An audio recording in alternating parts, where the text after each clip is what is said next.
Base your answer to questions 8 and 9 on the timeline below in your knowledge of social studies.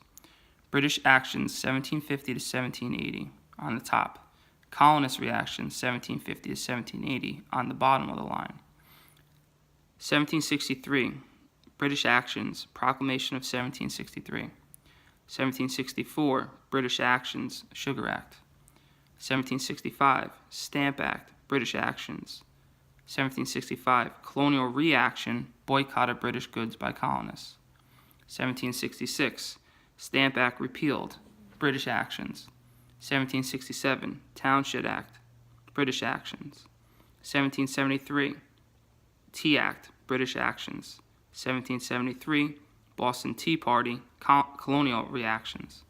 1774, Intolerable Acts, British actions. 1774, First Continental Congress, colonial reaction. 1775, Lexington and Concord, colonial reaction. 1776, Declaration of Independence, colonial reaction. Number 8, which of these events would be placed on a timeline before 1763? A, Boston Massacre, B, French and Indian War, C, Battle of Saratoga, or D, passage of the Northwest Ordinance.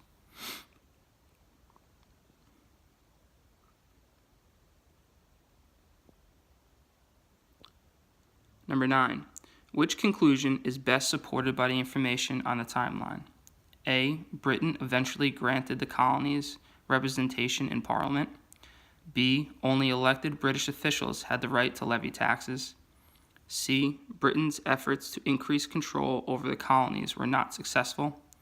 Or D, creation of the First Continental Congress was an immediate reaction to the passage of the Stamp Act.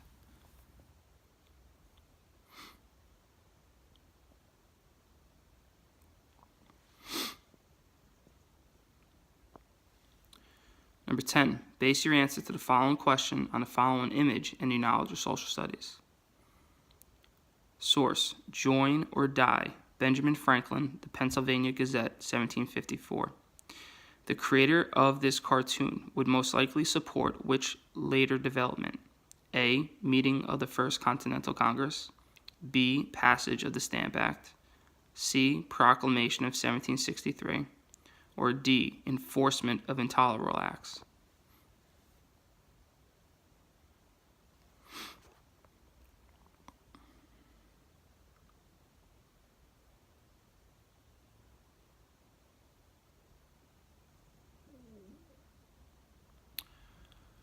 Number 11, based on this document, describe which characteristics of the colonists make them British subjects.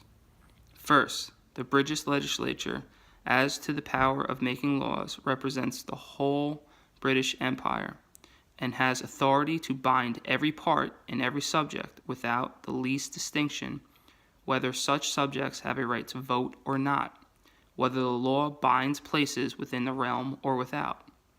Second, that the colonists, by the condition on which they migrated, settled, and now exist, are more empathetically subjects of Great Britain.